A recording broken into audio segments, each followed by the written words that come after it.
At the peak of Final Fantasy XIV stands Savage and Ultima, genuinely difficult fights that demand both a lot from yourself as a player and from your party. Consistency, tight execution, and the ability to quickly adjust to the game's dancer-esque mechanical phases are key to success, and with some of the game's longest runtimes pressing firmly against the 20-minute mark, they can be a real trial to make it to the end at all. And yeah, whilst all of this is true, there are people out there who have completely dismantled some of these fights, made an utter mockery of them, and shown the Square Enix battle design team that when there's a will, there's a way, and when there's a Final Fantasy XIV raid, it can and will be broken. Today we'll be looking at some of the craziest whilst I explain what's going on and why they're such special achievements for the groups that managed them.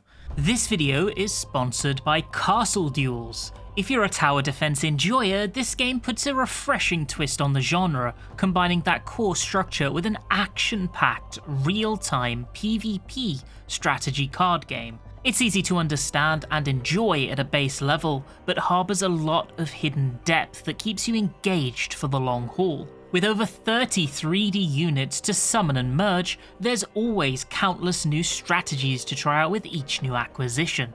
I know that for me at least, deck building is something that's always appealed to me just due to how customizable it can be, and Castle Duels is no exception. Starting on December 19th, the Winter Wonderland holiday event is underway, and if you participate you can collect decorative cards, earn the legendary Frost Knight, and try your luck with a festive roulette for a slew of rewards. Download Castle Duels today using the QR code on screen or the link in the description and claim your special welcome bonus for trying the game. Thank you so much again for sponsoring this video and supporting the channel. I don't think I can dive into this video without first mentioning probably the most famous alternative clear of an ultimate going on the market, the one that made the collective player base of an entire role have a little bit of a melty despite not quite being indicative of its level of usefulness as many believed. I'm of course referring to the healerless clear of the Omega Protocol that was achieved on the release patch when the fight was at its hardest. But what makes it so special? Obviously it's hard to do, but how did the players need to break the rules in order to secure that win? Let's watch back some of the key moments and talk it through. A lot of the most difficult mechanics in the Omega Protocol target completely randomly, meaning that removing healers doesn't exponentially make them harder to actually perform on a moment-to-moment basis. Instead, survival is the main concern for a good portion of the runtime rather than developing unique strategies to make it through phases. This fight hits hard, but the key is that whilst damage numbers are sky high, the regularity with which you get hit by them is actually not that common.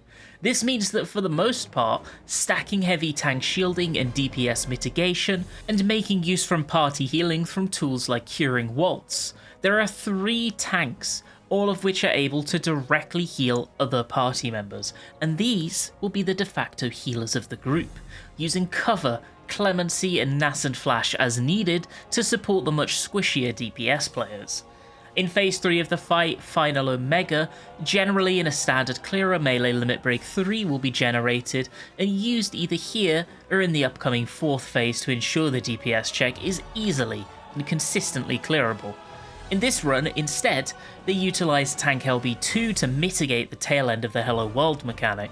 This is one of the sections of the Omega Protocol with the most regular instances of damage, and whilst they don't hit overwhelmingly hard a piece, they are regular enough that the Paladins especially spend a lot of time here using clemency to keep everyone healthy.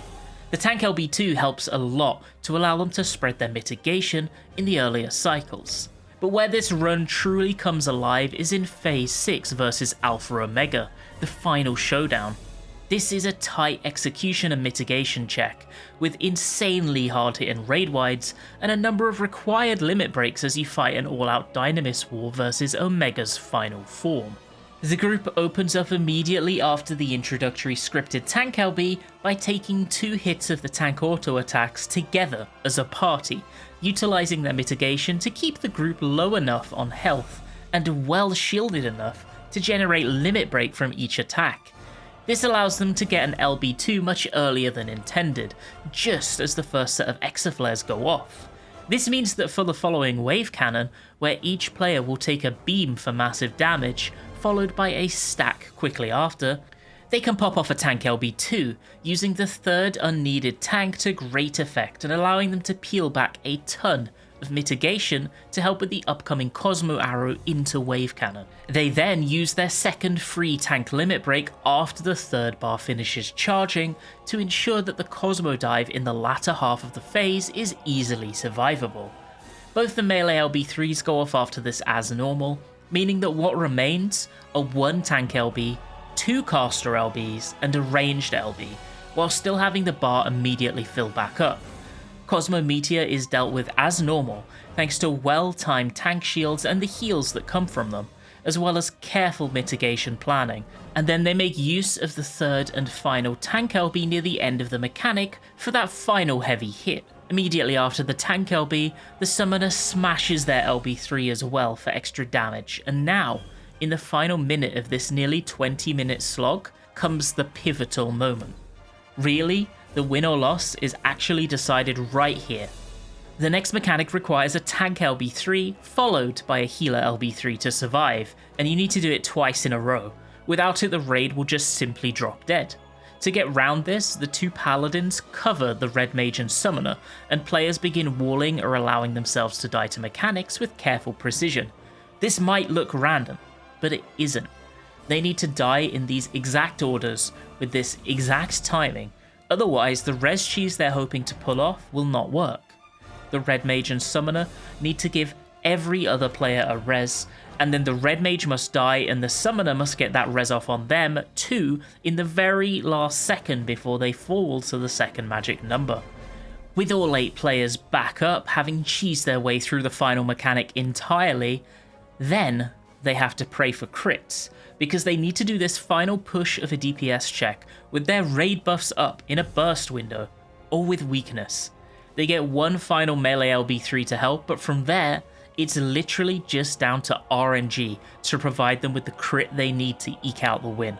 And you can tell by how close this experienced group comes to Enrage just how much they needed every single crit they could get. This kill was just really impressive all round. Tiny side note, if you want to see how the world race for this fight went down, I made a literal hour-and-a-half long video on it that you can check out if you're interested. And, of course, if you want to see more videos like it, please do subscribe. There is a new one coming out very soon. Next, let's zoom on over to the Epic of Alexander, where for the vast majority of its runtime, everything seems very normal. But don't worry, it's about to get crazy very quickly. So the puzzle mechanic in T is called the Enigma Codex, right? And the core to progression in this fight is figuring out how to obtain the codex and buff your party with it, which then allows you future sight that in essence lets you visualize the mechanic in Perfect Alexander, the final phase. So, it should be impossible to clear without the Enigma Codex, because you would have to blind guess which debuff each player has, as well as the safe spots in 2 puzzle mechanics in a row. Just chancing it would require so many rolls of RNG because of the number of permutations that it's just absolutely improbable and not worth doing. But one group managed it, using some ingenious strategies to make the whole run work. The magic begins as they press towards the end of Alexander Prime into Perfect Alex. Usually you'll use a tank LB3 to survive this transition because it deals a lot of damage, but thanks to a mixture of Sage and Scholar's combined mitigation potential, stacking literally every mitigation from the entire party at once, as well as personal mits, they're able to get almost everyone through. Despite this, the healers will still die and they'll raise Shees into the final phase, handily avoiding the accompanying animation lock. The benefit to spending all these resources is simple. You now open phase 4 with a limit break 3, and because of the transition cutscene's length, those 2 player weaknesses are almost over by the time Perfect Alexander is even targetable. The final word goes by as normal, as well as the stack and spread that immediately follows. These resolve naturally and the team doesn't need to do anything special aside from pressing out as much damage as they can during these early quiet moments. but when Fate Calibration Alpha begins to channel is where the fun begins. What's supposed to happen here with Enigma Codex is you are meant to see future visions of your characters failing the mechanic and dying, which allows you to decipher firstly whether you must stack, spread, or be the one character who can insta-kill the party by being anywhere near them, and secondly whether you must conform to the motion or stillness multiple times during the eventual resolution. Lastly, it will show you the safe spots to actually resolve the mechanic in, as the Alexanders will attack in tandem, leaving just 2 small zones free. Without the codex, this is all guesswork. Going into the downtime and the mechanic itself, the Scholar immediately walls and receives a raise from their co-healer, which they do not take immediately. From there, the party spreads out and gambles, with half of the group rolling on motion and the other half doing the same but with stillness. The goal here is not to win, but just to delay any potential wipe. When half of the party fall to the failed motion and stillness, the Scholar takes their raise, timing it perfectly so that as the explosions of failure go off for the other half of the group, which should wipe everyone else, aside from in this case the lucky summoner, the Scholar is invulnerable from all of that. Then it's just a simple case of cashing in the check they worked so hard for earlier. They hit Limit Break 3, instantly raising the entire party. With that, Hurdle 1 is down. For Fate Calibration Beta, there will be no Get Out of Jail Free card. The Paladin kills themselves early, receiving a raise as the downtime begins. In order to simulate a timer before mechanics occur, they press a countdown macro to sync the party as the boss becomes untargetable. You may be thinking, why on earth did the Paladin kill himself so early? He wasted so much free damage. And you'd be right. But through analysing countless clean runs, this team noticed an exploit, one that could secure them the win. If there are only 7 players targetable at the beginning of the Fate Calibration beta cast, as in when the cast first begins and starts telegraphing the future sight to players, the line that requires players to be far away from one another, which they would have been targeted by that one player who killed themselves, will instead simply vanish. Using this trick with a setup that rolls the dice with the highest chances possible, they survive the initial tethers with only 2 players on the floor.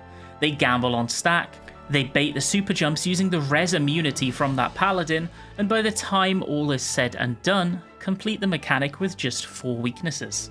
From there, they simply had to beat the check. Ultima Weapon Ultima is often seen as a bit of a meme nowadays, just because job adjustments and power creep have rendered it so easy to clear in comparison to its peers. But one group found a way to elicit an entertaining challenge from it that acts as a testament to just how broken Limit Break generation could be back in Stormblood before gen changes took place. This is an Uwu clear with 34 Limit Break 3s. Instead of explaining how they managed the clear, how about I just show you all 34 of them? 1 by standing in the pulsing Garuda AoEs right at the start of the encounter, generating the first Limit Break 3 in the opening 30 seconds. They use that on Tank LB to cheese another instant LB3 from the friction feeds, immediately back to back from one another. Tank LB3 goes off again as they stand in a death soup of Wicked Wheel and attacks from Supana and Charada, and more green whirlwinds. Another on the tethers at the end of the phase, instantly generating yet another. They don't do the Ifrit transition, because Tank LB will sort the problem right out. Why bother dodging eruptions, during nails especially, because you can just LB that and stack inside as well. And a second Tank LB there too, for good luck. More eruptions come soon enough, and we all know what that means, right? More opportunities to tank LB. 2, in fact. A lot of people like to skip the dashes at the end of Ifrit, but this group found a strategy that even Party Finder can do consistently. Stand and let things resolve, but with tank LB3. Lastly, they keep the boss alive for the final set of baited eruptions to spawn, so they can stand in it again and pop yet another 2 LB3s. If it works on Ifrit eruptions, it should also work on Titan's Weight of the Land dodgeable AoEs, right? 2 tank LB3s later and they're zooming onto jails, which is actually resolved normally, one of the few mechanics in the encounter that we can claim that for. another LB3 on the weight of the lands that follow, and 4 more on the various AoEs that are easily dodgeable throughout the rest of Titan. They're fast, okay? They're hard to dodge. The tank LB3 is just safer. 4 LB3s will be used here during the downtime as a standard part of the encounter, and this puts the limit break 3 total in terms of the number they have generated and used going into Ultima weapon at 22. This acts as somewhat of a reset though, and the team needs to generate a new limit break 3 to cheese off of quickly. So they spread the Aetherplasm into light parties and hyper mitigate it, as well as cheesing the initial raid wide, instantly building their prize back up. Predation is next, and 1 LB3 later, it's over.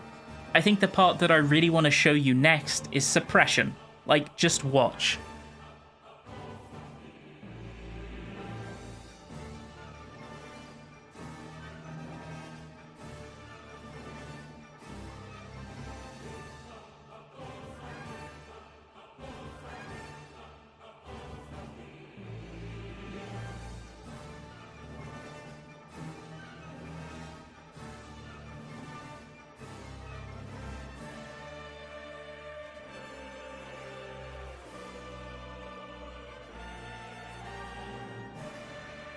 So yeah, that's Limit Break 3 Ubu. UCOB has a lot of different challenges completed, so instead of delving deeply into one in particular, I'm going to reel off 3 that I think are particularly interesting. There's Death Cob, that is UCOB completed with the highest number of intentional deaths. This was initially cleared with 91 deaths, which is an absolutely insanely impressive achievement, and it's just kind of hilarious to watch. Since this initial clear took place, others have taken up the challenge and beaten this record, in some instances vastly surpassing 100 intentional deaths, but I think this first one will always be the coolest. There's Sex Cob, which is UCOB completed with 6 players instead of 8.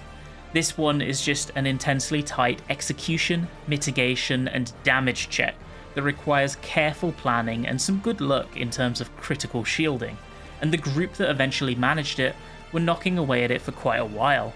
Honestly, just take a look at the outgoing damage in some of these stacks in the final phase, Golden Bahamut. Scary stuff.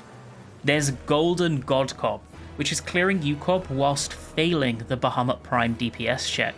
This doesn't instantly kill you, enabling you to progress all the way to final phase with no problem whatsoever.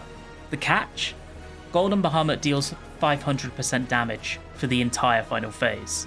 He can take out a tank using kitchen sink mitigation in 2 auto attacks without flinching, and he can and will insta-kill the raid for the Mornafar if you don't have a tank LB3 or insane mitigation stacking to invest. And in order to make it happen, the group had to bring 5 tanks along. There's a few I missed too, a lot in fact. If you can find an encounter in FF14 that is a high-end raid, a group somewhere and somehow has probably broken it beyond belief. If you enjoyed this video, please do let me know, because maybe I'll do another one day. Side note, if you aren't already subscribed, I would really appreciate it. The majority of my viewers are not subscribed, and it would absolutely make my day. Thank you so much for watching, and I hope you have a fantastic rest of your day.